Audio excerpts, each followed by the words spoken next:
Nii, tere tulemast Fookuspunkti veebiseminarile. Mul oleks alguses kohe üks palve, et kellel siin on veel mikrofon avatud, et paneks selle praegu kinni. Ja seminari teema on täna siis, et kuidas olla toeks sõltuvusega lähedasele inimesele ja iseendale. Plaan on siis niimoodi, et küsimused ja mõtted jätame lõpupoole, et kui sul tekib kuulates küsimusi, mingeid mõtteid, ideid, et pane need omale kirja või postita siia Zoomi chati ja meil on siin täna abis virtuaalne assistent Elle, kes siis kogub need küsimused kokku ja lõpus siis proovime koos neile vastused leida. Ja kui sa saad, siis püsi kohal seminari lõpuni, et siis toimub ka auhinnaloos, et auhinnast me räägime siis veidi hiljem edasi. Põgusalt siis paar sõna minust ka, et mina olen siis Kerli Siimanson ja olen Fookuspunkti asutaja ning juht ja eestvedaja. Et Fookuspunkt on siis loodudki selleks, et tõsta inimeste teadlikkust sõltuvuste teemal ja eelkõige selleks, et toetada seda kõrvalseisjat ehk kaassõltlast. Miks ma seda teen?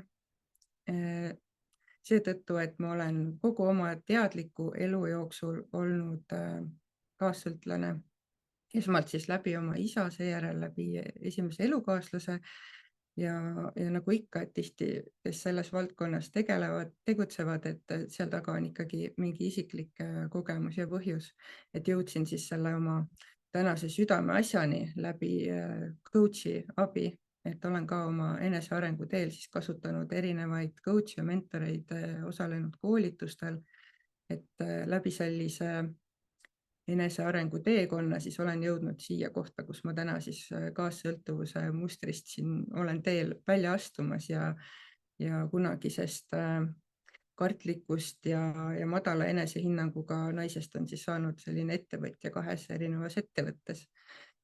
Ja kuna mina ise otseselt ei ole õppinud ei psühholoogiat ega nõustamist, siis sellel teekonnal olen kutsunud endale appi erinevad siis selle ala spetsialistid ja täna siis ka on meil siia kohale tulnud Andres Põhjala, kes on siis terapeut, kogemusnõustaja, koolitaja ja tema kutsusin just seetõttu, et tal tegelikult on kogemus nii siis sõltlase rollis olemisega kui ka siis kaassõltlasena, et tema oskab siis tuua nagu mõlemalt poolt seda vaadet väga hästi edasi meieni.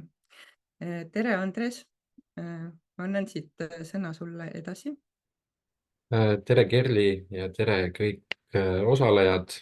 Ma näen, et mitmeid ma siit tean või tunnen isiklikult. Tere teile ja ka uutele inimestele. Aitäh kutsumast rääkima. Sa põhimõtteliselt mu tegevustutvustuse juba tegid ära. Ma lisaksin võib-olla siia, et minu kireks on ka helid ja kongi mängimine ja heliteraapia, millega ma siis toetan seda psühholoogilist tööd. Ja võib-olla alustuseks kutsukski kõiki korraks ennast mugavalt sisse seadma, et teeme sellise mõneminutilise kohale tulemise, et paneks need päeva toimetused ja võib-olla pinged, mured, kõik nüüd kõrvale ja tuleme lihtsalt selleks 1,5 tunniks siia kohale. Ja selleks ma palun teil silmad sulgeda, kes on ekraanidega, kes on videoga, aitäh, et olete videoga. Ja paneme lihtsalt silmad kinni ja toome tähelepanu oma hingamisele, hingates nina kaudu sisse ja suu kaudu välja või ka nina kaudu, kuidas endale mugavam on. Ja sisse hingates tunnetada, kuidas rinnakorv ja ka kõht paisuvad. Ja välja hingates need langevad. jätka sellist hingamist ja hea oleks, kui väljahingamine oleks mõnevõrra pikem kui sissehingamine. Ja tunneta, kuidas välja hingates kõik pinged kehast lahkuvad ja sa lõdvestud. ma palun sul märgata helisid enda ümber, võib-olla helid, mis on toas sees või tulevad väljast tuppa.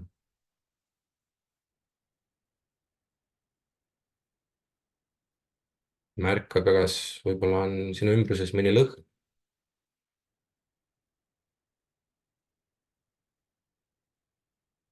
märka seda tooli või diivanit, kus iganes sa istud või oled. tunneta, kuidas ta toetab sinu keha, selga, istmikku ja kuidas su jalad on vastu maad. märka oma keha tervenisti, pealaest kuni varbaotsteni välja. kas kusagil on võib-olla mõni pinge, mõni ebamugavus või märkad kergust ja jätka hingamist. ja sa võid välja hingates lausa häälega seda teha, et te kõik olete vaigistatud režiimis, niikuinii keegi ei kuule.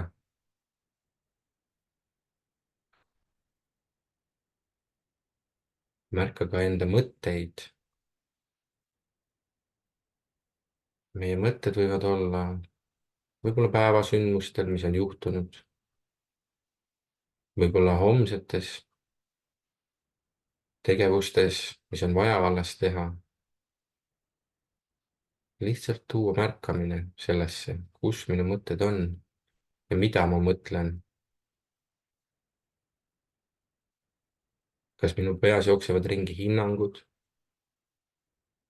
enda või teiste suunal või on hinnang ilma osas.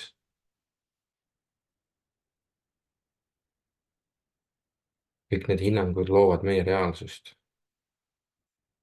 märkamatult teinekord. märka ka võib-olla mõnda tunnet. Need on hirm, häbi, süü, rõõm, õnn, armastus, kurbus.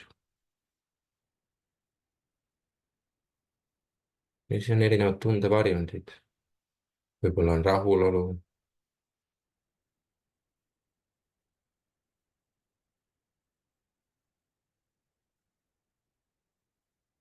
väga hea. ja palun too lõpetuseks oma tähelepanu enda rinnakule, oma südamepiirkonda. ja sisse hingates märka, kas seal on ruumi või on seal kitsas. kas su õlad on ettekaldu või istud sa sirge seljaga. ja hinga oma rinnakusse veel rohkem ruumi. avarda seda ruumi, oma südameruumi. et sinna südameruumi mahuks mõistmist enda ja teiste suunal, kaastunnet, armastust, usaldust elu ja ümbritseva vastu. võib-olla ka rõõmu, millest iganes sa parasjagu rõõmu võiksid tunda.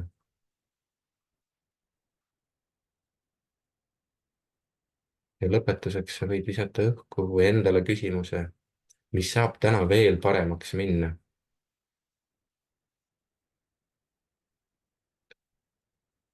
väga hea, aitäh. ja tulge tagasi siia ruumi, võtame mõne hetke, et nüüd uuesti kohaneda selle arvutiekraaniga. ja võib-olla täname selle eest, tänapäevast tehnoloogiat ka, et meil on võimalus igast Eesti otsast tulla ja kokku saada ja osaleda sellisel sündmusel.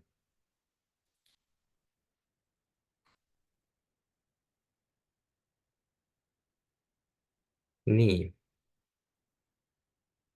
Kerli, millega me jätkame? Mul läks pea nii tühjaks, et ma ei teagi enam, mis praegu ka rääkida. täiesti nagu pinge läks kõik maha ja mõtlesin, et ma jäängi nüüd siia istuma ja kuulama. Et siis jah, ma tegin sissejuhatuse juba ära Andrese kohta, et aga võib-olla sa natukene tahad jagada seda, et kuidas sa jõudsid nagu sellele teele, et sa täna toetad ja aitad teisi siis, et kas sa igapäevatöös tegeled kaassõltlasega või sõltlastega või üldse kõigiga, et mida sa siis täpsemalt teed? Võib-olla alustan siis sellest, et miks ma jõudsin. Ma jõudsin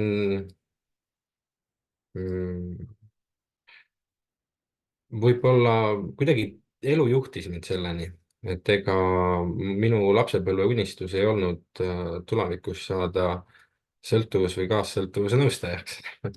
Kindlasti mitte. Ma kahjuks isegi ei mäleta, kelleks ma saada tahtsin, aga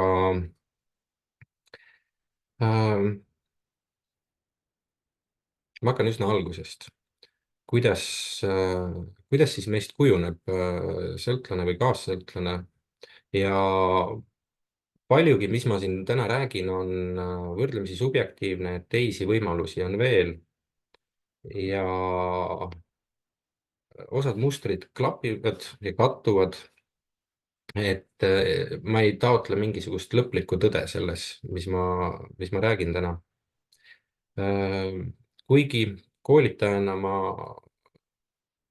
võtan üldiselt kokku väärkohtlemised ja need on ka põhjused, miks siis inimesest kujuneb kaassõltlane või sõltlane. Lapsepõlves kogetud väärkohtlemised siis. Väärkohtlemine on päris tugev sõna ja enamus inimesi ei adugi, et lapse võib-olla kõrvale lükkamine, kui ta otsib tähelepanu, on ka juba väärkohtlemise alla liigitatav. Ja sellel on omad mõjud, miks siis inimesel kujuneb madal enesehinnang, häbitunded, süütunded, vajadus ennast seal läbi teiste teenimise saada oma väärtustunnet. Et väärkohtlemisi Piia Melladi, kes on mu üks lemmik kaassõltuvuse autoreid üle maailma tuntud ja kes on ka selle mõiste looja tegelikult esialgselt, on liigitanud siis 5 kategooriasse, et on emotsionaalne, füüsiline, seksuaalne, spirituaalne ja intellektuaalne väärkohtlemine. Nendest mul just oli seminar iga väärkohtlemise kohta ja viimane on veel tulemas, järgmine esmaspäev, spirituaalsest väärkohtlemisest ja siis ka ühest kaassõltuvussümptomist. Et selliste väärkohtlemiste mõjul tekivad teatud käitumis- ja tundemustrid inimeses, kus tal on vajadus võib-olla kontrollida oma ümbritsevat. Tal puudub usaldus nii naiste, meeste kui ka iseenda suunal ja elu suunal üldse. Seal on palju hirmu ja emotsioone, hirm, häbi ja süü on siis sellised valdavad, juhtivad tunded, mis määravad meie käitumise. Et me endalegi märkamatult teeme mingeid asju teadmata, miks me teeme, aga need põhjused on siis nendest tunnetest. Häbi on neist kõige raskem tunne. Ja nende väärkohtlemiste mõjul siis näiteks, kui tekib häbitunne, et ma ei ole piisav sellisena, nagu ma olen häbiväärne, siis ma pean justkui tõestama. aga mina sündisin siis perre, kus noh, tarvitati alkoholi nagu põhimõtteliselt igas teises Eesti peres võib-olla. Tol ajal ma olen hetkel 38-aastane ja selline oli selle aja normaalsus suurel määral miskipärast. Või noh, minu maailmapildis oli see normaalsus vähemalt. Et meil on erinevad normaalsused alati ja seal oli palju, isa tarbis hästi palju alkoholi, oli palju tülisid kodus, oli vaimset vägivalda, füüsilist ei olnud, otsest sellist, et füüsilise vägivalla alla muidugi kuulub mõnes mõttes ka sõltuvuslike vajaduste, füüsiliste sõltuvuslike vajaduste mitte nagu täitmine lapsel. Et füüsiline vägivald ei ole ainult see, kui nüüd tullakse ja lüüakse last, et need väärkohtlemised tegelikult laienevad tuntavalt. Et kui jäetakse abi ilma võib-olla mingil hetkel söögist, ravist, mingisugust hambaravi või muu meditsiiniline ravi, peavarjust, et need on kõik füüsilise väärkohtlemise alla kuuluvad ja üldse nagu väärkohtlemise juurde. Mul ei olnud seda probleemi, et minu eest ma võin öelda, et ema siiski hoolitses väga hästi. Vahest probleem on selles, et kaassõltlane võib hakata liiga hästi hoolitsema ja muretsema tohutult ja võttes siis lapse loomuliku sellise vastutusvõime lõpuks ära, et ta ei oska enam iseenda eest hoolt kanda võib-olla. Aga ühesõnaga seal meie peres oli siis palju sellist alkoholi tarbimist, tülisid, ei olnud normaalset eeskuju. Ja kui laps kasvab üles kohas, kus ei ole turvaline, siis hakkavad erinevad need mustrid välja kujunema. Ja turvatunne on see, et kui minuga juhtub midagi, siis ma lähen koju ja ma saan rääkida sellest oma vanemale, mitte mul ei ole hirmu rääkida oma vanemale sellest. Minu üks näide, mille ma tõin ka oma seminaril hiljuti välja, neid näiteid on tohutu palju tegelikult. Meil kõigil on elus neid palju, kui hakata üks hetk vaatama ja läbi töötama seda kaassõltuvust endas või siis neid lapsepõlve traumasid. Et ma mängisin toas, nurgadiivani peal ronisin ja hüppasin ja isa keelas mind. Mina ei kuulanud. Minul oli väga lõbus. Ja siis ma lõpuks kukkusin. Ma sain haiget, hakkasin nutma ja siis ma sain vist selle peale veel, see on üks kord vist ma mäletan, kus ma sain füüsiliselt karistada. Noh, tutistamisi ja selliseid asju oli ka, aga tegelikult see on ka füüsiline, aga ma praegugi ei pea nagu seda oluliseks. Et tal olid omad mõjud. Ja ma sain karistada vist, ma ei tea, kas laks tagumiku peale või oli rihmaga, midagi seal oli. Aga kuidas see siis mõjus? Et mul ei ole turvaline haiget saada ja oma valu välja näidata. Ma ei saa isa juurde joosta, et ma sain haiget. Ma saan, rõõmust läks asi nutuni ja nutust veel karistuseni. Ja sealt tuli, üks osa on kindlasti usaldamatus meeste vastu.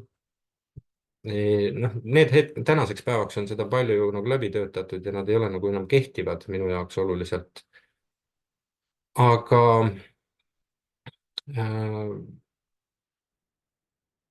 ma hakkasin ikkagi oma probleeme endale hoidma. Et kui ka minuga mõni õnnetus kuskil juhtus või mingi probleem oli pigem arvamus ja tunne sees, et ma ei tohi seda rääkida, ma saan pigem karistada selle eest või siis nii-öelda õiendada. Et mis sa jälle valesti tegid, miks sul see juhtus, sina oled süüdi. Ühesõnaga, sealt tuli tõenäoliselt süüdistus. Ja noh, mina olen järelikult ebapiisav. et vanem ei peegelda mulle ega õpeta mulle sellega, et elus juhtub asju ja näed, et ma olen siin sinu jaoks, et sul on turvaline mulle rääkida, mida laps kõige rohkem vajab tegelikult, et ta saaks tervelt üles kasvada. Et selliseid asju minu süsteemis ei olnud. Ja ma hüppan nüüd edasi, sest neid näiteid on väga palju ja meil aega nii palju ei ole. Hüppan edasi aega, kus siis ma hakkasin alkoholi tarvitama, mis oli circa 14-15 aastaselt. Ja see oli aeg, kus ka ema-isa lahutasid oma abielu ja me kolisime emaga maale elama Tartu linnast. Äh, Mina muutusin justkui meheks siis. Mida vanemad ka teevad, annavad lapsele, kes eakohast vastutust, mida ta ei suuda välja kanda. Sina oled nüüd mees majas või sina oled nüüd perenaine, sina oled naine majas, kui ema ei ole, ema on tööl näiteks. Kui laps pannakse võib-olla oma nooremate õdede-vendade eest vastutama, mida ei peaks tegema, või siis kui ta midagi on ebaõnnestunud, saab ta ka veel karistada selle eest ja see on häbistamine. Ta hakkab kogema ebapiisavust, mis tegelikult ta ei peagi olema lapsena võimeline hoolitsema veel teiste eest. Ta ei pea olema isale naiseks või emale meheks ega maja peremees. Seal on suur surve ja soov siis nagu olla tõesti. Laps tahab ikka alati oma vanemale kõige paremat. Tahab oma ema aidata, tahab oma isa aidata.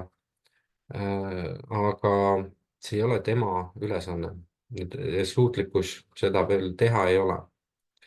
Loomulikult mina suutsin, ma olin väga tubli poiss, väga püüdlik, suutsin maja remontida, suutsin kogu suguvõsa erinevatel vanatädidel ja tädidel ka remonte teha ja alati oli Andres see, kes siis läks ja tegi midagi ära.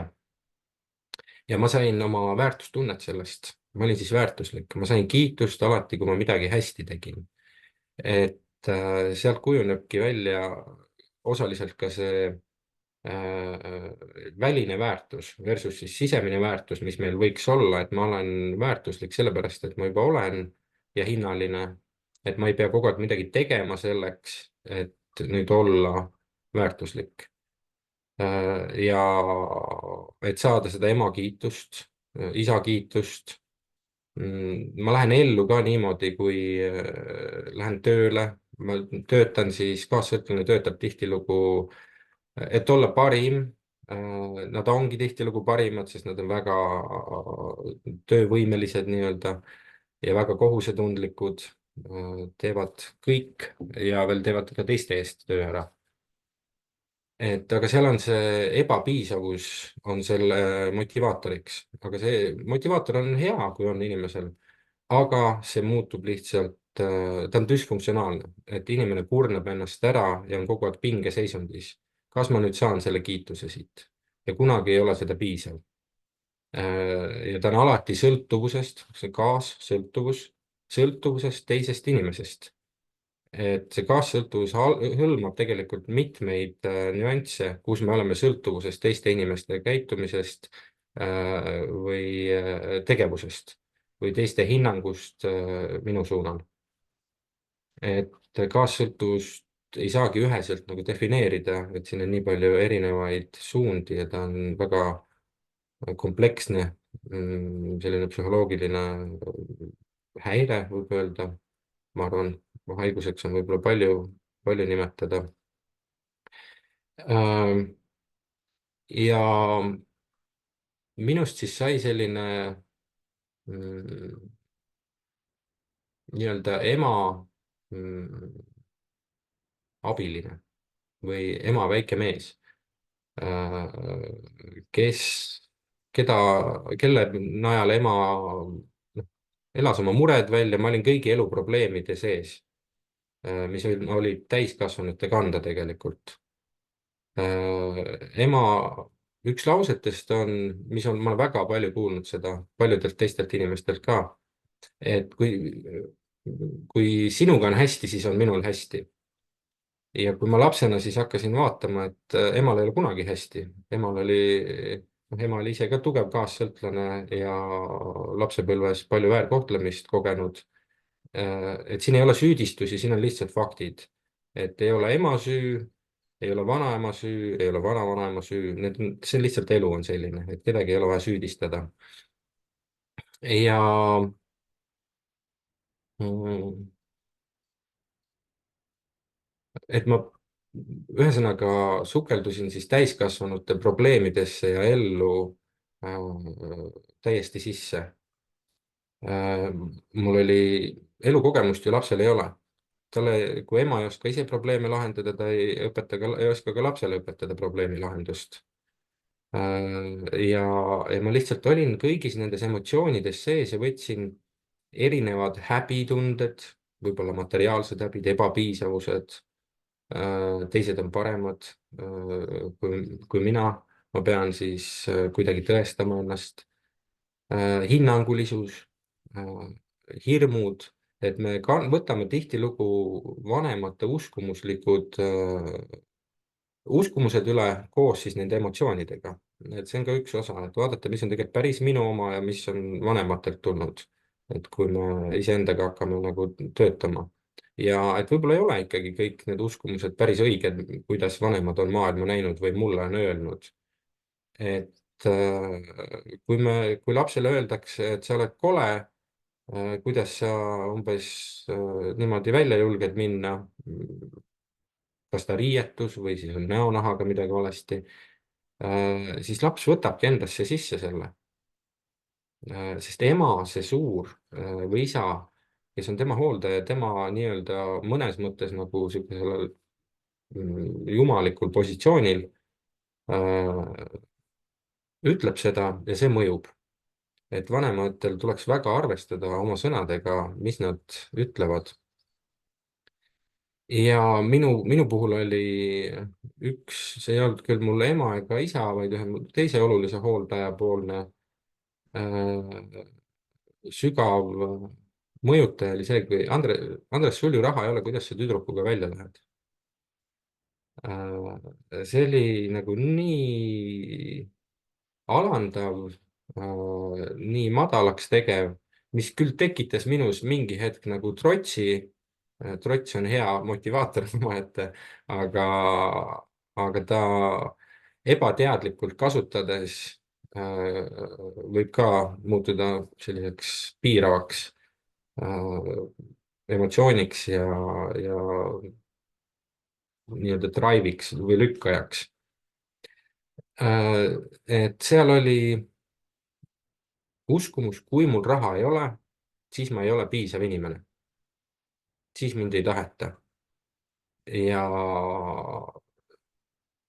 sellise uskumusega läbi elu tulla hakkavad väga paljud käitumised, et ma kunagi võtsin isegi kiirlaenu, et mitte välja näidata naisterahvale, kellega ma kohtingule läksin, et mul ei ole raha.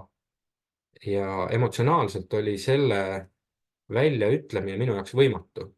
Et ma justkui see väärtustunne, mis on inimese baas ja kogu kaassõltuvuse töö algus võiks hakata sealt eneseväärtustamisest pihta. Et see on kõige olulisem koht. Et sellised asjad kõik kokku erinevatest uskumustest, hinnangutest, vanemate erinevate emotsioonide kandmisest või tunnete kandmisest õigemini, kujuneb siis olukord, kus see laps ei saa enam üldse aru, mis maailmas toimub. Haigused hakkavad tekkima, mul oli väga palju haigusi noorena ja väiksena, täiesti seletamatud haigused. Ja tänapäeval on psühhosomaatikaks kutsutakse seda, et õnneks arstid ka järjest enam saavad sellest aru, et meie mõtted, tunded ja keha on seotud. Et mõtted, tunded loovad füüsilisi vaevusi. Ja siin lihtsalt praegu oli hästi teemast küsimus, et kuidas see siis väljendub, see kaassõltuvus, et ongi, et ta võib siis väljenduda ka niimoodi lõpuks siis füüsiliselt ka. mm -hmm. täiesti müstilised valud võivad tekkida. Noh, mul oli lapsena diagnoositi uinunud epilepsiavorm, sest ajufilm näitas midagi teistmoodi ja nad ei osanud tegelikult nimetada isegi seda, mis mul oli. ja, ja ma ei talunud suuri seltskondi ja ma võisin kodus lihtsalt ära kukkuda, mingid ravimid pandi ka peale, aga käed ja jalad valutasid öösiti meeletult. Et see võis olla ka seoses sellega, et kus ma tahtsin emal-isal alati kiire tööl või ära ja ma lasteaias ka ei saanud käia, ma olin hoidjaga, kasvasin peamise osa ajast, et ma olin üksi väga palju. Aga see käte ja jalgade valu võis olla ka alateadlik tähelepanu saamise moodus, sest siis ema tuli ja masseeris mind öösiti. ema andis oma füüsilist puudutust, mida laps vajab, andis oma tähelepanu ja nagu hingesoojust. Ja samas omakorda kõigist minu probleemidest kujunes välja see, et Andres on murelaps. Ja mina võtsin siis endasse, et ma olen koormaks teistele, ma olen teiste jaoks mure. ma ei tahtnud kunagi väljendada seda, mis on minu vajadused. minu vajadused seetõttu, et kui ma väljendan oma vajadust, siis ma olen mureks. väga paljud kaassõltlased ei väljenda oma vajadusi. ainult teiste vajadused on olulised. et meil erinevatel moodustel kujunevad need mustrid välja, miks me ei väljenda neid, aga neid on kõik nagu võimalik nii-öelda üle vaadata, et ja teraapias nagu välja uurida, mis kellelgi on. et ma ei väljendanud oma vajadusi, kartes olla siis koormaks. Ekstreemsem näide oli see, et ma ei saanud isegi normaalselt massööri juures käia, et massöör peab vaeva nägema umbes minu masseerimisega. et ma olen talle ka koormaks, et kuigi noh, see on nii-öelda makstud teenus, aga sellest. rohkem baassõltuvus väljendubki siis selles madalas enesehinnangus, eks ju, millest tuleb kõik need muud Mhm. käitumised ja siis see on noh, üks osa, et tal on nagu, see on komplekt, et need tunded, mis seal juures on, need käitumised, mis seal juures on. lisaks siis on, et milline on mu suhe iseendaga ja suhe teistega on kaassõltuvuse põhiteema mõnes mõttes. ja kui ma selle suhte iseendaga saan korda, siis hakkab see maailma suhe teistega ka nagu sellest peegelduma, et ma ei saa teha niimoodi, et ma teen suhte teistega korda ja siis on mul hästi, et ma pean ikkagi suhte endaga korda tegema, kuidas ma vaatan ennast, kuidas ma hindan ennast. nii et mul tegelikult ka mingi hetk hakkab tekkima see tunne, et ma olengi väärtuslik, mul on õigus seada piire, mul on õigus väljendada oma vajadusi. mul on okei võtta vastu massaaži massöörilt, kartmata, et ma olen talle koormaks. et jah, aga üks juur selles on see eneseväärtus kindlasti. ma lendasin nüüd nii kõrvale sellest asjast, et ühesõnaga emaga, ma lähen siis tagasi kiiresti, et 15-aastaselt hakkas see alkoholi tarbimine sellist olukorda, kus laps pannakse või talle antakse vanema roll või kaaslase roll, kus ei pea olema nagu seksuaalset mõõdet üldse, on siis emotsionaalne intsest tegelikult. ja see on siis väärkohtlemine. aga kuna meie suguvõsas oli siis ikkagi alkoholi tarbimine normaalsus, hakkasin ma ka poistega ja sõpradega proovima ja päris tore oli ühesõnaga. mulle meeldis see tunne, mis ma sain sellest hetkest, kui ma olin selle õlle, võib-olla noh, esimesed õlled ma mäletan isegi, kus me mingis põõsas jõime ja siis me tulime välja, kakerdasime sealt välja, noored poisiklutid ja oksendasime muudkui, nii halb oli. aga see ei takistanud nagu uuesti seda asja tegemast. seal oli ka kindlasti kampadesse kuulumine, et et nagu kuuluda kuhugi lihtsalt, siis lähed selle grupi tegevusega kaasa. Hiljem ei olnud kampasid vaja, ei olnud teisi inimesigi vaja, oli lihtsalt alkoholi vaja, et korraks ennast hästi tunda. Ja mis selle sõltuvuse, kellel on siis nagu kaaslased, sõltlased, see inimene saab korraks ühenduse iseendaga. Ühendus iseendaga on selline väga hea koht. Seal on hea tunne, seal on hea olla, seal ei ole häbi, seal ei ole hirmu, seal ei ole süüd, seal ei ole seda tunnet, et ma pean kogu aeg midagi tegema või kellelegi midagi tegema. seal on hetkeks see lõõgastus ja see on nagu tõeliselt hea, et kui ka ei pea alkohol olema, muud ained ju samamoodi. Nad annavad selle rahu nendest emotsioonidest, sest kogu see teema käib ikkagi oma emotsioonide ümber, sest emotsioonid määravad ära kõik selle. et kui me ei ole eneseteadlikud, see tähendab siis oma tunnetest ja mõtetest teadlikud, kui meil emotsionaalne intelligentsus ei ole veel välja arendatud, seda peab ise arendama, ega ta ei tule sünniga kaasa. ja seda saab igal eluhetkel tegema hakata, et kunagi ei ole selleks liiga hilja.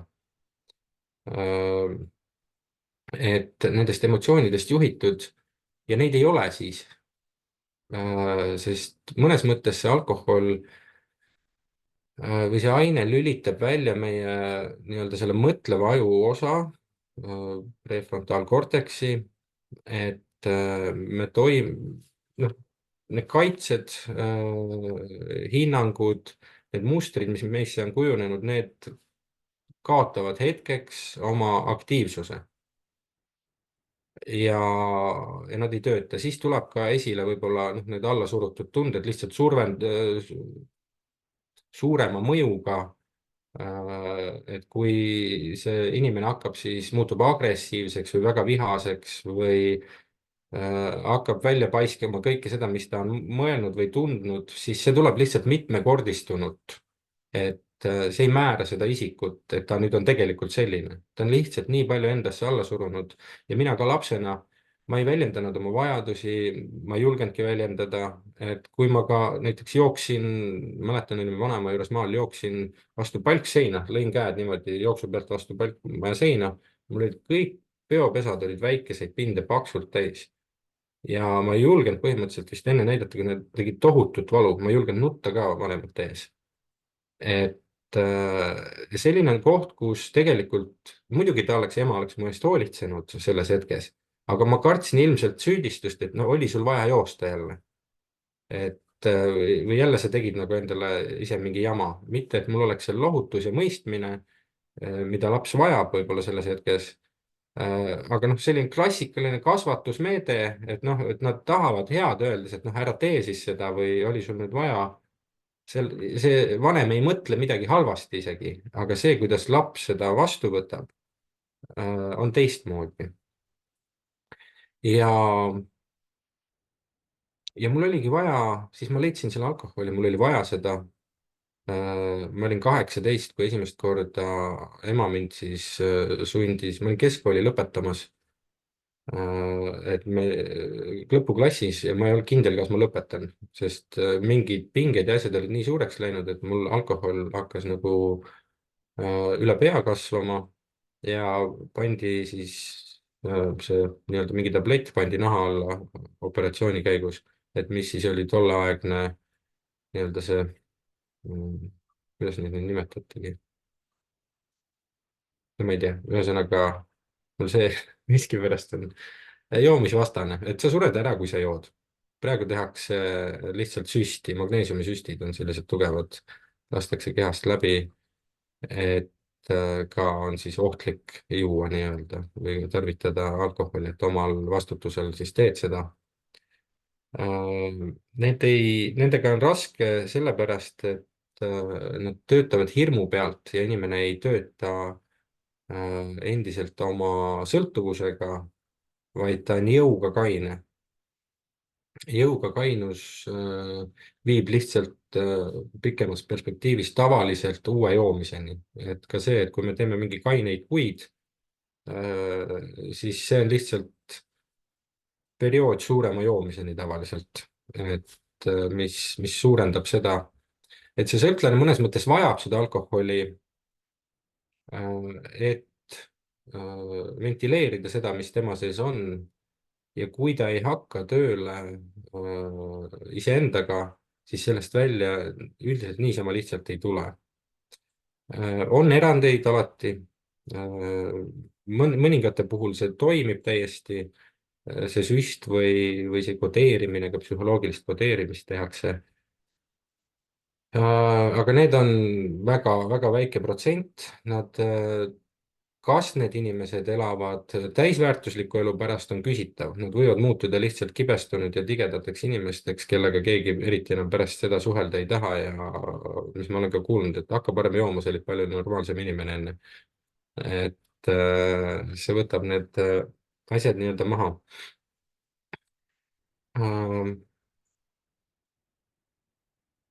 Ja minu puhul see tablett, mis nad mulle sisse õmblesid, umbes 2 kuud toimis. Ma sain oma keskkooli kenasti ära lõpetatud ja läksin edasi õppima metsandust tol ajal. Ja, aga alkohol jäi mu ellu ikkagi ja oli ikkagi kogu aeg, ma küll õppisin ja töötasin ja olin väga innukas ja aktiivne kõigis oma tegevustes, nii-öelda see funktsioneeriv alkohoolik. Aga kõiki neid asju tuli kogu aeg, ma ehitasin midagi üles ja siis plaks jälle kukkusin ära. Et alkoholi pealt ei olegi võimalik väga palju üles ehitada, et seal on ikkagi armastuse puudus. Seal ma ei julgenud endiselt väljendada, ma ei suutnud suhteid hoida,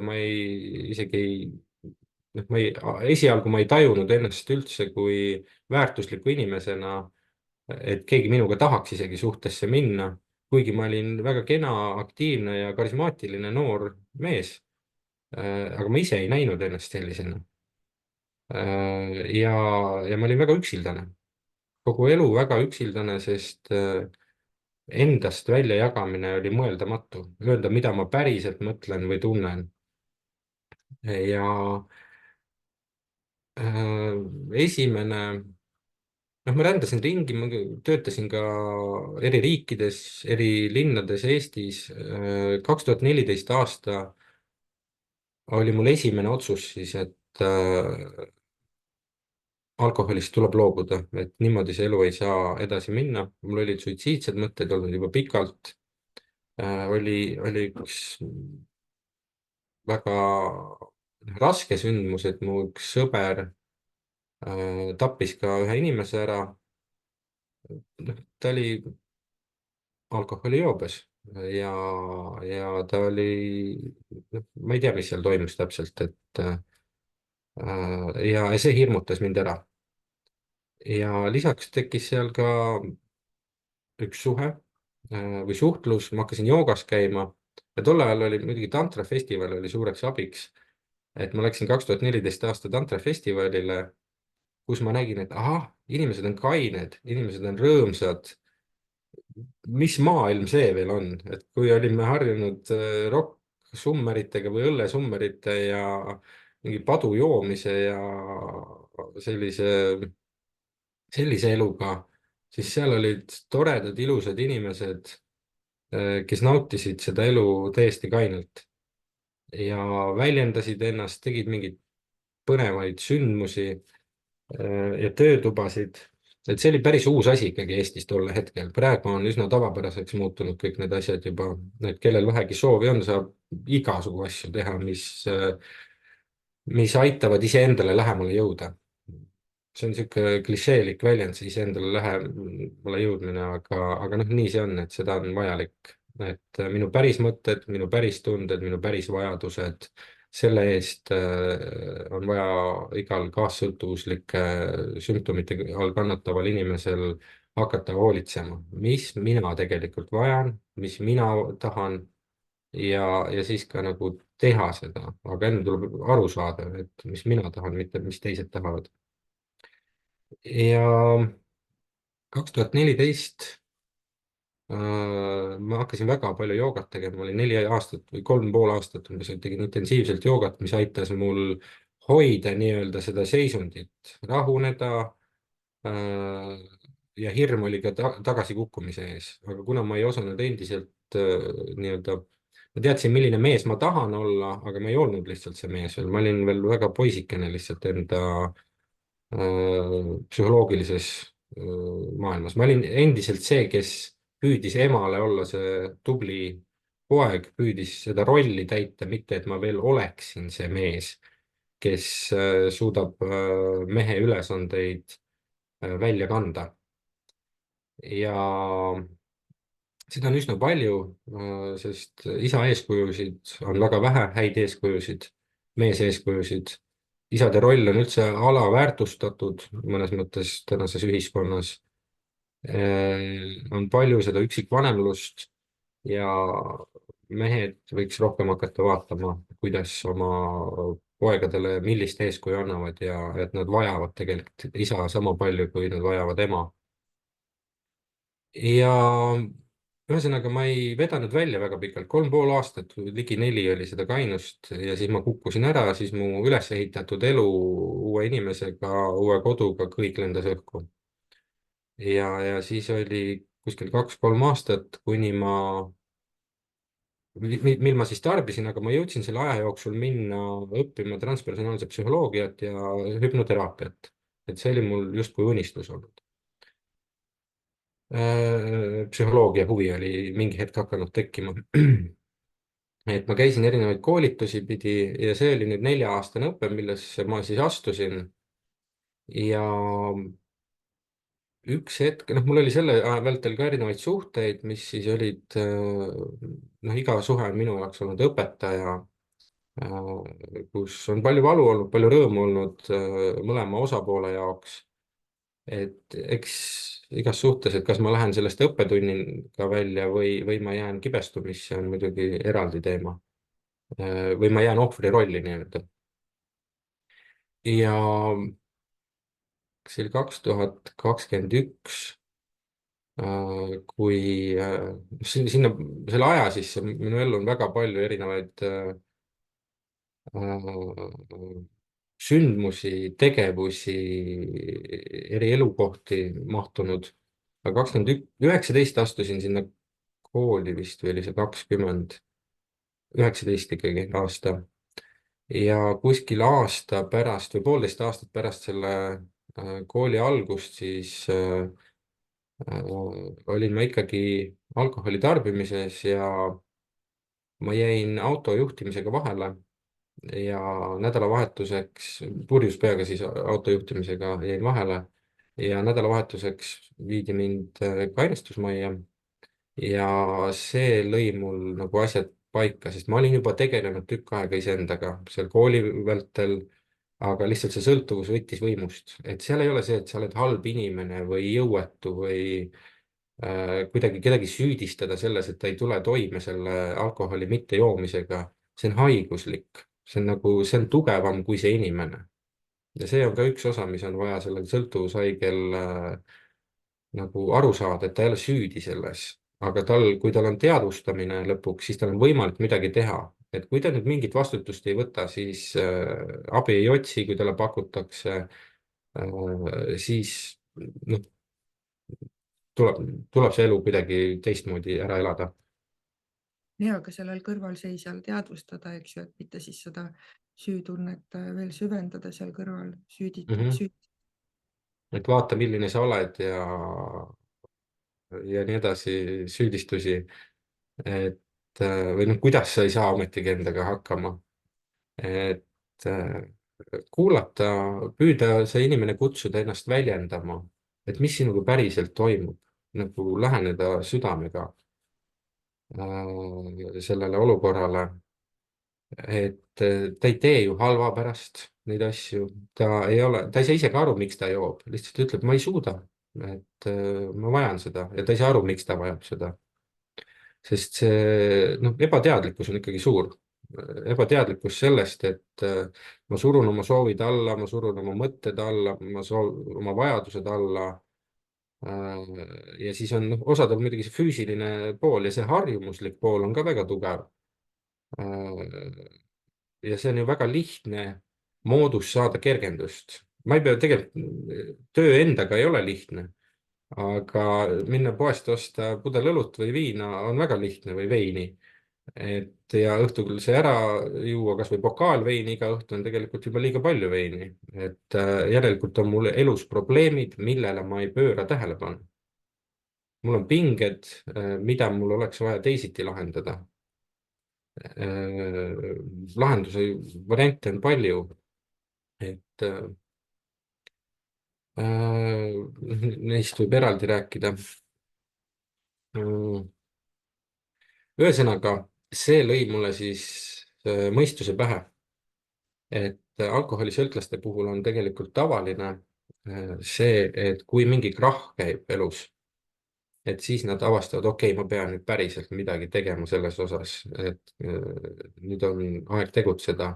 Ja mul oli vist pool aastat, ma olin teinud ühe pooleaastase teraapiaprogrammi, sisemise pere teraapiaprogrammi läbi ja too programmi läbiviija, noh, ma olin kogu aeg püüdnud nagu, et ma ei tarvita. Mingi perioodini püüad ja siis on jälle nagu ärakukkumine. Need on ka tsükli tarbimise tunnused. Et on kaine, kuni siis jälle kaob see jalgealune alt ära ja võib päevade viisi olla joobes, et ei saa pidama. Ja ma helistasin oma tolleaegsele nõustajale, ta praegu töötab vist Võru kandis, Sven-Erik Reiter. Väga tänan teda, et tol hetkel ma siis nägin, et okei, see inimene on olnud nii pahuksis oma eluga, aga praegu ta oli kogemusnõustaja. Et praegu ta on, vot tuleb kena auto, ilus perekond, kõik nagu toimib, inimene on nagu puhkuselt tulnud, päevitunud ja rõõmsas olekus. Et see andis mulle usu, et tegelikult on võimalik sellest välja tulla. Ja see oli nagu eeskujuks. Ja lisaks siis mu enda totaalne pühendumine alkoholist ja sellest sõltuvusest väljatulekul. Et ma käisin gruppides, mul võeti load ka ära, ma sõitsin 80 kilomeetrit Võrru, kui 70 oli, et minna lihtsalt kohtumisele mopeediga põhimõtteliselt. Ja mis see häbi see veel oli, mul oli nii piinlik, et mul on load ära võetud ja ma pean mopeediga ringi sõitma. Et, äh, et kõik see häbi tuleb vastu võtta, see tuleb läbi tunda, normaliseerida kuidagi, mitte neid tundeid nagu ära peita, alla suruda, leida inimene, kellega neist rääkida, kas lähedane tõesti sõber või siis noh, sõltuvuse puhul on ikkagi vaja endale nõustaja leida, kes tunneb seda haigust ja usaldada selle nõustaja sõnu, et sõltuvushaiged inimesed arvavad, et nad on targemad kui kõik teised tavaliselt ja teavad kõigist paremini, kaassõltlased ka ikkagi mõnikord, et see, ma olen parem kui teised, et kui kuulajagi leiab endas selle koha ja julgeb tunnistada seda, me ei ole kellestki paremad tegelikult, igaüks on oma eluteel. Me oleme põhimõtteliselt oleme võrdsed, meil on erinevad rollid, meil on erinev võib-olla oskuste pagas ja võimekus milleski, aga me ei ole paremad. Ja see võltsuhkus nii-öelda, et noh, see on ka see, et see annab mulle nii-öelda väärtust siis, et kui ma olen parem, see on kate minu madalale enesehinnangule ja väärtusetuse tundele. Et näed, ma teen seda paremini, ma olen parem. Aga see väga ei tööta üldiselt. See on endiselt võrdlemisega seotud ja teistega võrdlemine ei aita meid väga palju selle enda enesehinnangu, tervisliku enesehinnangu loomisel. Sest alati on keegi veel parem kui mina ka. Et see on ka. Ja ühesõnaga sealt sai siis mu teekond alguse lõpliku kainenemiseni. Ma praegu usun, ma ei tea kunagi ette, aga mul ei ole, ma olen jõudnud sellesse kohta, kus ma ei vaja alkoholi, sest ma olen teadlik enda tunnetest, mul ei käi alkoholi isusid ja kui mul tuleb mingisugune isu, siis ma näen seda kui punast lippu, et okei, Andres, sa oled midagi nüüd, kuskil on midagi väga paigast ära. et kas olen ületöötanud, igalühel on omad trigger'id. ületöötamine, vähene puhkus, ei ole treeninud ennast, noh, kõik, meil on vaja ennast tervikuna enda eest hoolitsema õppida. et see on ka muidu vanemate ülesanne, aga kui meid ei õpetata, kuidas toituda, kuidas enda eest hoolitseda, et meil on vaja ööpäevas mingi teatud kogus und, et normaalselt tunda ennast, et kui seda lapsele ei õpetata, siis isegi see on väärkohtlemine. lapse väärkohtlemine, sest ta on sõltuv sellest vanemast. ja, ja see ei päde, kui vanem ütleb, et tee minu sõnade, mitte tegude järgi. et ta peab olema ikkagi eeskuju, mitte see õpetaja, kes ise käitub teisiti. eriti panen seda südamele isadele just, et kes, kes lubavad endale igasugu lollusi teha ja siis nõuavad oma lastelt midagi muud või poegadelt või tütardelt. jah, see oli siis minu selline kiirlugu terapeudi tööni, et puhtalt kuidagi elu on juhtinud selleni ja ma olen tänulik selle töö eest, sest see aitab mul kõige paremini iseendaga kogu aeg olla kontaktis. kogu aeg on mu tähelepanu ikkagi ka iseendal ja enesearengul. et see kaassõltuvusest ja sõltuvusest väljatuleku protsess on aastate pikkune tihtilugu. et see sibula koorimine muudkui käib ja käib ja käib, sest psüühikas, kui see psüühe välja areneb, siis me ei ole üldiselt sellised arvutid, et noh, hüpnoteraapias saab mingeid asju nagu kiirendada, aga me vajame aega, et see ümber nagu kohaneks, kogu meie süsteem ja pilt, mina pilt, seejärel ka, kuidas me tajume teisi enda ümber ja maailma. ja siin on see loomulik täiskasvanuks küpsemise protsess ka, et mitte nõuda endalt seda, mida ma veel ei ole. et see on normaalne, et ma täna olen selles kohas, aga noh, 5 aasta pärast võib-olla mul on hoopis midagi muud.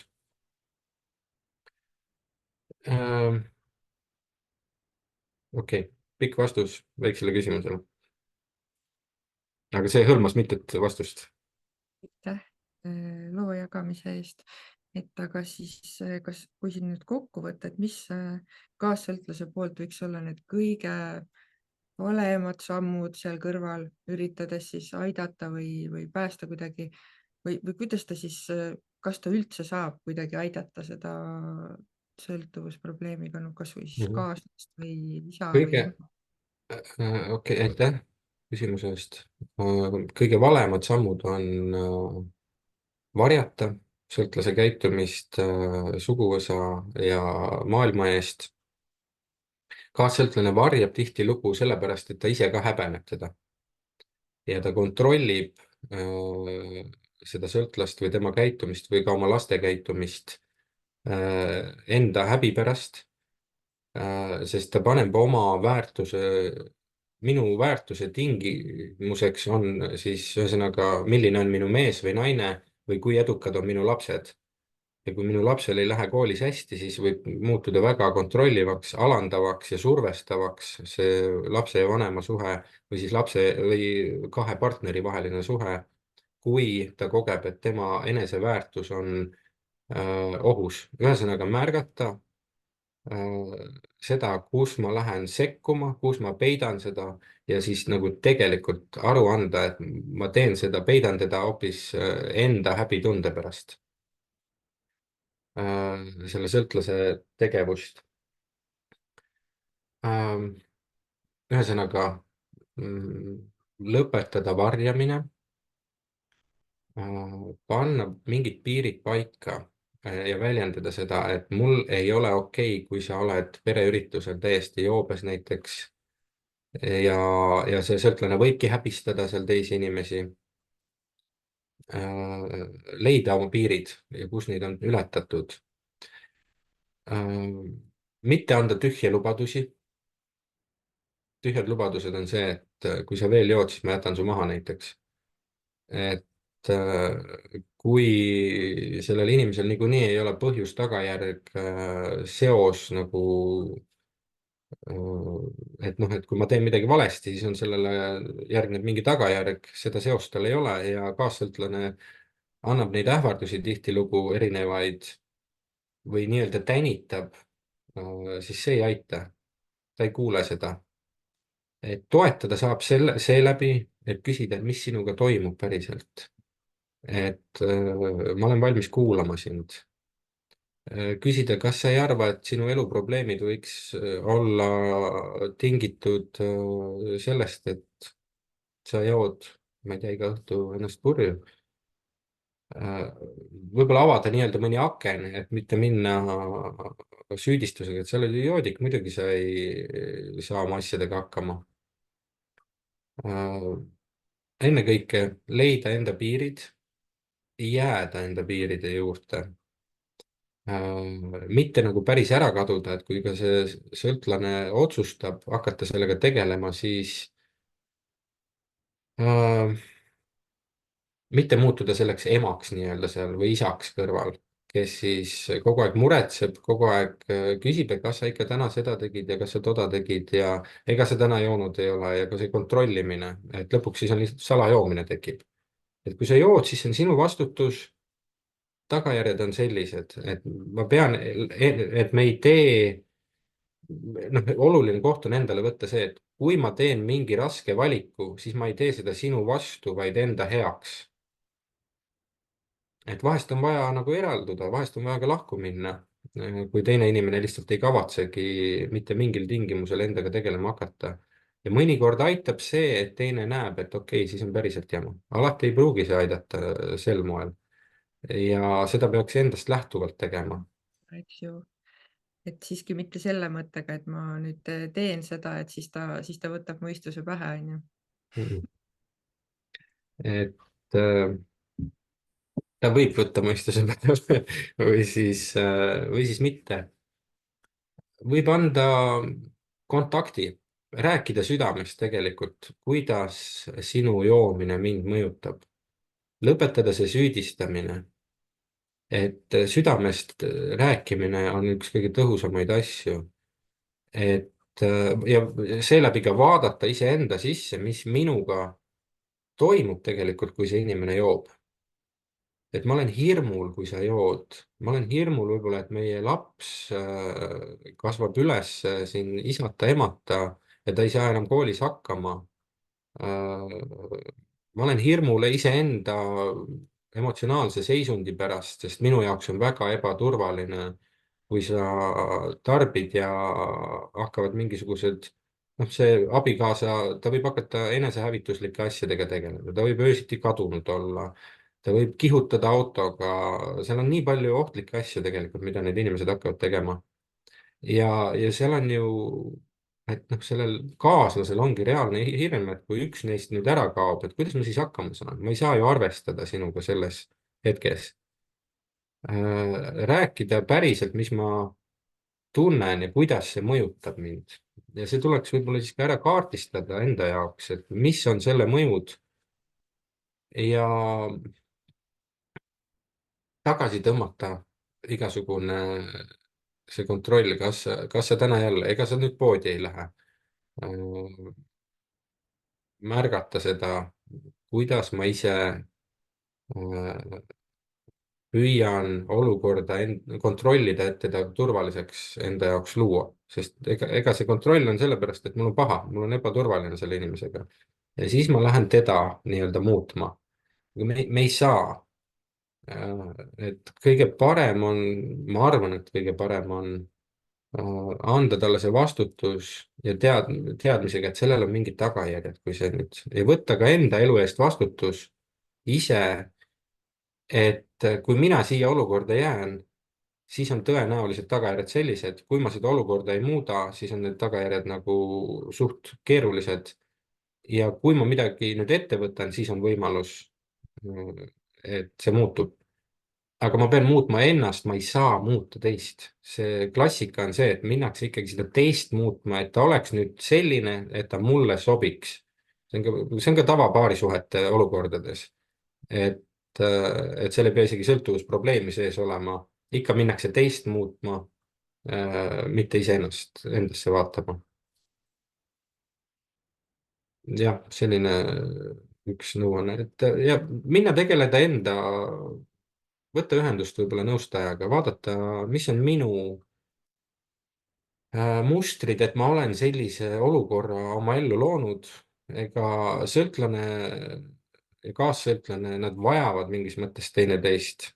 et kaassõltlasel võib olla päris keeruline, kui tal üks hetk ei ole seda inimest, kelle eest hoolitseda, kellele kogu oma tähelepanu anda nii-öelda, kelle pärast muretseda. et kui ma ükskord pean endale otsa vaatama, siis see võib päris ehmatav olla. ja enda tunnetega tegelema, enda väärtusetusega. et siis, kui ma vaatan, et see sõltlane siin, noh, vaata, milline ta on, ma olen ju parem, siis, siis ma ei pea endale otsa vaatama.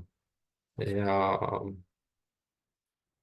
ja kui üks hetk hakata oma kaassõltuvusega tegelema, siis mulle meeldib see maja puhastamismetafoor selle juures, et kui me hakkame korterit või maja puhastama, siis mingi hetk läheb see segadus palju hullemaks. kui võtame nüüd suur puhastus ette, noh, mul on küll olnud alati nii, et kõik kohad on laiali, siis ma tükk aega nagu üritan seda korda uuesti luua, sest tuleb, ma ei tea, kraanikausi alt mingi jama välja, siis on vaja aknad pesta, siis on need asjad laiali igal pool, kapi taga on sodi. külmkapi tagune on eriti kole koht veel või alune. ja, ja nii ka kaassõltuvustöös, et alguses, kui me hakkame siis otsa vaatama kõigile nendele tunnetele, mis meil on varjatud, miks me kuidagi reageerime, tunded, hirm, häbi, süü, viha, allasurutud viha, mis on väga suur haiguste tekitaja, siis see võib selle maailma natukene pahupidi keerata. et seal on oluline, et sul oleks olemas ikkagi professionaalne nõustaja kõrval sel ajal, kes aitab selle teekonna läbi teha kuni sinna rahunemisse. tunded tuleb lihtsalt läbi tunda, tunded tuleb vastu võtta, minna lubamisse, tulla sellest võitlusest, sest võitlus võrdub tavaliselt kannatusega, võitlusest lubamisse. et okei, ma olengi praegu pettunud, ma olen solvunud, ma võin seda tunda, see on okei, et ma tunnen hirmu mingites hetkedes, see on okei, et ma tunnen häbi. aga see häbi ei määra mind, see hirm ei määra mind, see tunne ei ole mina. Need on lihtsalt tunded. et ma käisin enne seda seminari algust, käisin jooksmas korra ja ma mõtisklesin või noh, nagu mul joostes nagu klaarib ära hästi nagu enda seisundi. ja tekkis see uuesti jälle see arusaamine, et see emotsioonidega nii seotud olemine loobki selle kannatuse. et kui me suudame sellest emotsionaalsest seisundist välja tulla, siis me näeme seda elumängu tegelikult, mis siin kõik on. kõik on suhteliselt mäng, mis toimub siin maailmas. aga kui me oleme seal emotsionaalselt nii sees, võtame kõike iseennast ja maailma nii tõsiselt, nii traagiliselt, ja selle määravad emotsioonid. et kui me mingitel hetkedel nagu tõuseme sellest emotsionaalsest traagikast välja ja näeme sellise selge pilguga seda, siis see võib natuke isegi naljakas tunduda. aga sinna on vaja jõuda, et ma saan eristuda nendest emotsioonidest, emotsionaalne eristumine ka teiste inimeste emotsioonidest. et see on selline päris äge koht, kuhu suunduda tegelikult. olla vaba sellest emotsionaalsest taagast nii-öelda. ma ei räägi sellest, et me ei tunne enam tundeid, me tunneme tundeid küll, aga need ei ole meid juhtivad. nii. vaatan, et meil on siin hästi palju väga häid küsimusi juba tulnud, et kas sa sellest konflikti ja olukorra kolmnurgast tahad ka veel rääkida, et kuidas see rollide ma mäng. vaatan kella praegu et ma tahaks igast asjadest rääkida. küsimused ette võtta võib-olla siis. ühesõnaga, kellel on mahti, on selline asi nagu Karpmani kolmnurk. ma annan kiirülevaate, seal on ohver või seal on päästja, ohver, süüdistaja, selline visuaalne kolmnurk.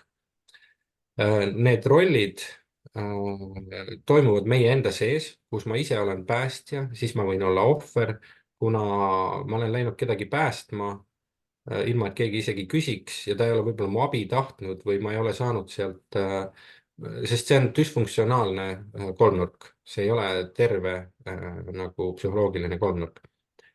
Kui ma ei ole saanud seda väärtustunnet, kas või töö juures, et ma teen nii tohutult tööd, päästan ülemust või noh, teen isegi asjad ära, mis ei ole minu ülesanded, et noh, firmal ometi hästi läheks, et mind keegi märkaks, tegelikult on seal see taust, et minu väärtus tõuseks läbi selle, et ma päästan.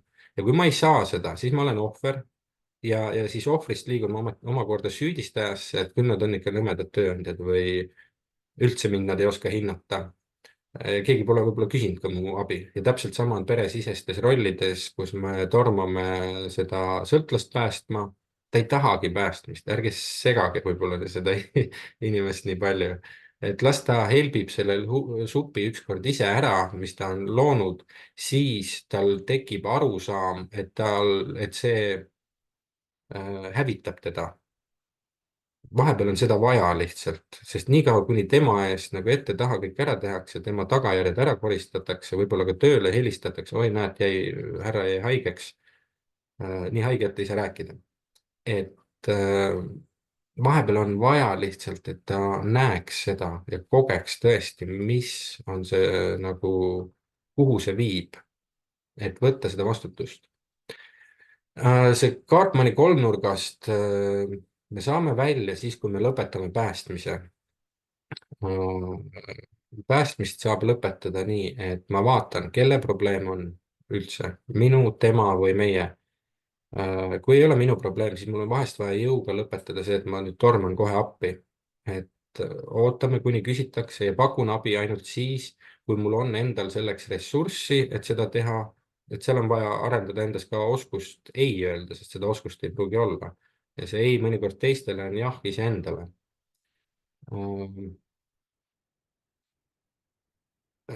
Välja tulla läbi päästmise lõpetamise ja mitte anda abi, kui see toetab teise düsfunktsionaalset käitumist. Kui see toetab tema enese hävitamist edasi nii-öelda.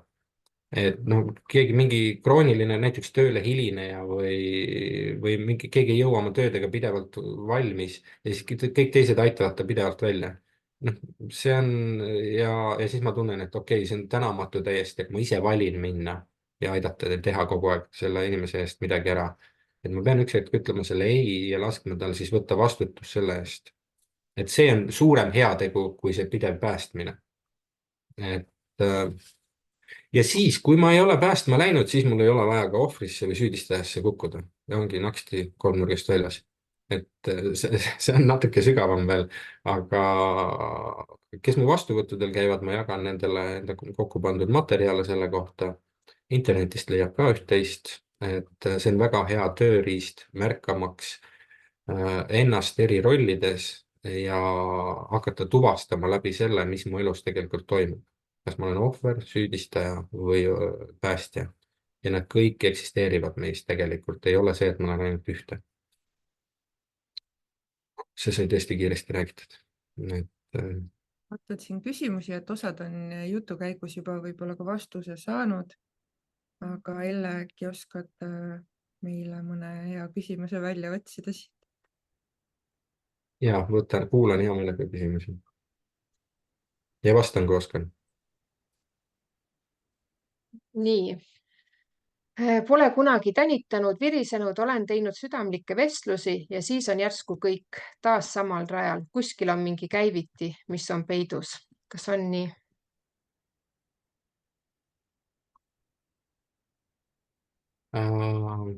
Mingid emotsioonid? Sellel inimesel on. Jah. See on see, et see võib-olla see olukord ei sõltu üldse sellest, kes ongi nagu hästi südamlikult ja toetavalt püüdnud olla. aga kui see inimene ei võta siis lõpuks vastutust enda eest, see sõltlase pool, siis ma mõtlen, siis mul tuleb vaadata, kas ma saan olla, kas ma lepin selle olukorraga või mul tuleb mingeid muutusi luua. Et kas ma jätan enda eluõnne sõltuvaks sellest teisest inimesest, mis on kaassõltuvuses tavaline, sest minu heaolu sõltub teistest. Või ma hakkan ise võtma, leian oma tõe, leian selle, et ma ise vastutan enda elu eest ja ma pean vastavalt sellele valima. Et paljud küsimused ja paljud vastused, mis praegu võib-olla saab anda, on sellised üldised, sest iga lugu on erinev, igas loos on omad nüansid ja iga lugu tahab eraldi vaatlemist nagu sügavamalt tavaliselt. Kuidas ja mida kaassõltuvuse puhul teraapias ette võtta saab? Teraapias saab esmalt kaardistada, et mis olukord üldse on. Ja mina tavaliselt, piirid leida, see on niisugune kõige kognitiivsem osa, kognitiivkäitumuslik teraapia osa on, et leida, kus mul on vaja võib-olla hakata piire seadma. Ja siis tuleb hakata minema natuke sügavamale, kus siis välja kujunesid, milliste väärkohtlemiste mõjul kujunesid välja minu teatud tunded, häbi, hirm, süü. Seal me saame kätte tegelikult selle koha, miks ma reageerin nii, nagu ma reageerin praeguses olukorras, sest see on minusse nii-öelda programmeeritud mingist väärkohtlemisest tulenevalt lapsena, et seda saab hüpnoteraapiaga toetada, kus siis alateadvuses on olemas kõik info, mis meiega on lapsest saati toimunud, sünnist saati või ka sünnieelselt tegelikult. See info on seal olemas, kuigi me ei mäleta. Aga hüpnoteraapias me saame selle ühenduse luua ja leida selle esimese koha, kus sa tundsid nii, et sa peaksid niimoodi reageerima selles olukorras, sest me ei pea reageerima nii, nagu me reageerime. Et selle reaktsiooni muster on ka, et on olukord, mõte käib kiirelt läbi, mida me ei pruugi märgatagi, siis see mõte loob tunde ja selle tunde ajal me siis reageerime. Toimub mingisugune reaktsioon või tegevus. Et kõige tavalisem on, et peita siis seda tunnet, et me ei tunneks seda tunnet. Ja see on tihtilugu siis see teine inimene on kuidagi käivitanud minus selle tunde ja siis ma lähen seda teist inimest kontrollima, et tema on loonud selle, aga tegelikult tema on käivitanud, tunne on minu oma ja kui ma lähen tagasi minevikku ja leian selle koha, kus minusse on tekkinud selline see baas või see juur, mis tekitas selle tunde, siis on võimalik see haav nii-öelda tervendada seal ja ma tasapisi seda ka teadlikult jälgides, ma enam ei reageeri nendele olukordadele niimoodi ja mul on ka teadlikkus suurem ikkagi, see teadlikkus on alati võtmesõna. Et see on üks osa siis nagu sellest kaassõltuvustööst teraapias, mis saab teha. Et terapeute on nii palju, kuidas sellel turul üldse orienteeruda? See on väga hea küsimus, et ega siin ongi keeruline ja kusjuures mul on homme on koosolek paari inimesega, et mind kutsuti nii-öelda ühiselt looma sellist platvormi, kus on siis kõik need erinevad teraapiad nagu esindatud ja vastavalt siis inimese vajadusele on võimalik saada mingisugused nimed endale sealt, kes on siis ka mõnevõrra nagu üle vaadatud, et nad on pädevad inimesed. Aga praegune vastus on vaadata, okei, mis probleemiga ma olen ja kuulata võib-olla oma tutvusringkonnas, kes on kuskilt millegagi abi saanud. Sest netis võib sisse panna kaassõltuvus, annab mingi nimekirja näiteks need kaassõltuvusnõustajatest, igaüks me töötame mõnevõrra erinevalt ja ja võib-olla küsida selle nõustaja käest, et kas meil oleks võimalik teha mingi vestlus, et mina enda koduleheküljel pakun näiteks välja seda võimalust, et me teeme 30-minutilise tasuta vestluse ja me näeme, kas meie vahel nagu tekib side, et kui meil ei ole nagu seda usaldust või sidet ei teki, siis me ei saa ka koos töötada eriti hästi, et ma arvan, et see võiks olla üks, tasub vaadata enda, jah, ma nüüd koputan selle koha peal, et Minu mille jaoks olid meid ja isegi. see üks tähtis asi, mille põhjal otsustadagi, et kas tal on selline kogemus, et millega parasjagu mure on, et kui tal on omal see kogemus olemas ja tema on osanud sellest välja tulla, et siis ta tõenäoliselt oskab aidata. Ja teine ongi see, et sa saad ju jälgida neid erinevaid inimesi, kus nad siis sotsiaalmeedias või käivad esinemas või kuskil jälgida, et sa näedki ära, et kuidas sul selle inimesega see nagu, mis tunne tekib, et kas sa tahaksid temaga koostööd teha.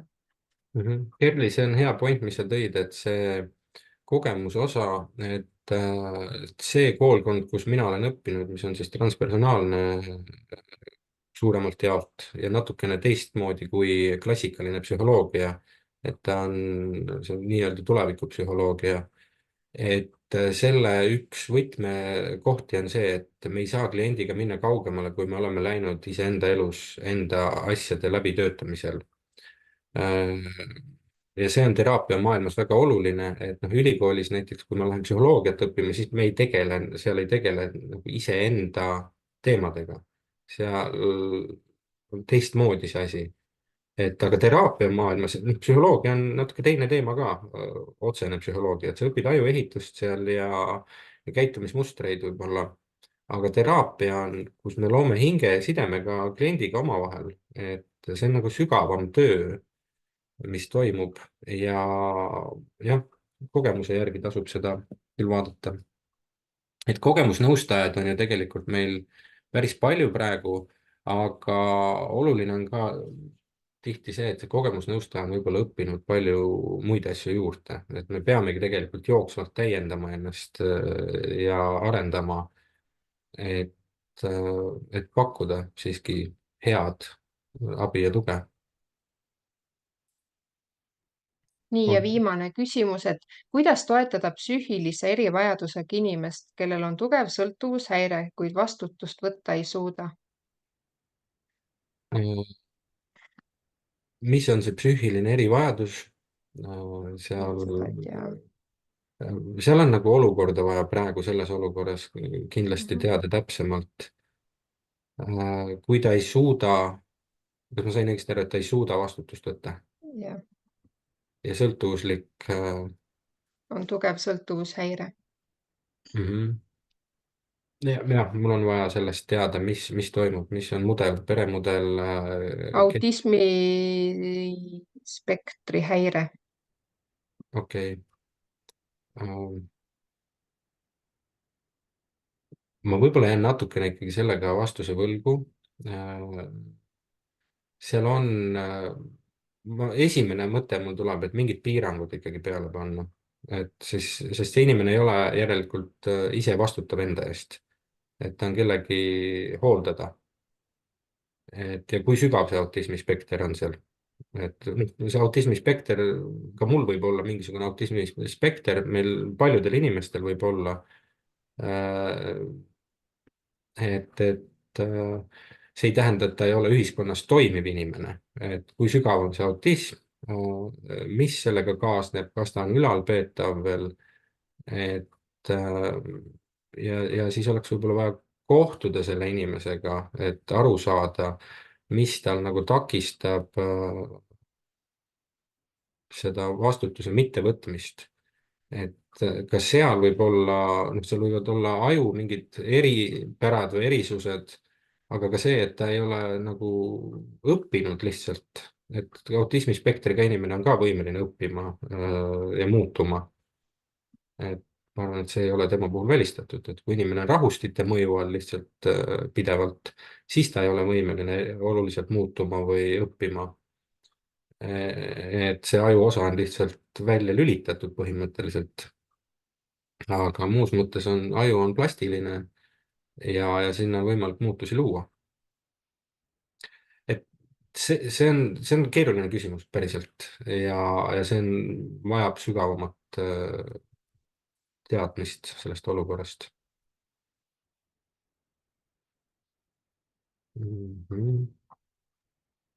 et tegelikult meil oleks aeg võib-olla see loos ka ära teha, et kui keegi tunneb, et täna ei saanud vastust enda küsimusele, et siis ma arvan, et võib kirjutada mulle kerli@fookus.ee ja siis ma võtan Andresega äkki ühendust ja võib-olla saame siis tagantjärgi vastata. Et kuidas selle Ka minuga võib ju otseühendust võtta, on parem kui, veelgi kui nõustajaterapeudiga, et need kontaktid vist, kas sa lisasid? postitas siia kontaktid ka siia päris chati algusesse, aga need me saadame siis järelkirjaga ka, millega me salvestuse saadame, et saadame need Andrese kontaktid samuti. Jah, et olen avatud ja loosi meil küsimustele. läks siis täna, Andres, mis? Minu poolt läheb loosi siis üks kongi õhtul osalemise pilet. Kongid on äärmiselt nii-öelda võimekad pillid, millega me suudame nendel kongirännakutel, mis toimuvad lamades tavaliselt ja seal saab käivituda keha ja meele isetervenemisvõime. Et see on sügavalt rahustav, tervendav heliteraapia vorm. Et sellest mul natuke pikemalt on kodulehel kirjas ja iga mu kongi sündmuse juures on pisut sellest helitervendusest. Aga seda on kõige parem ikkagi ise kogeda. Et mis seal kogetakse, on sõnadega väga keeruline edasi anda. Et ootan ühele enda sündmusele siis ühte, kelle me välja loosime ja lihtsalt ühendust võtta. Mu kodulehel on need sündmused üleval, mis on jooksvalt tulemas ja see ei ole ajalise limiidiga, et ta võib-olla paneks pool aastat, siis et poole aasta jooksul ära käia. aga loosis on siis need, kes midagi kommenteerisid, rääkisid kaasa. Ja Ei, ma jagan, minu poolest võib kõik panna. aga ma juba panin need. tegid Nii, loosi? ja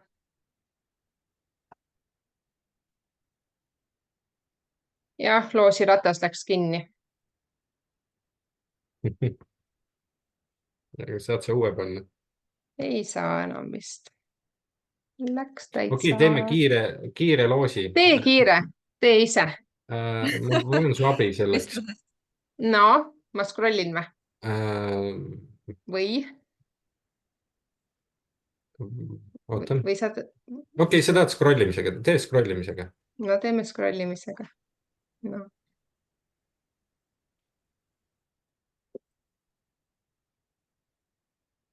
Ütle stopp siis, sa tunned. Okei. Stopp.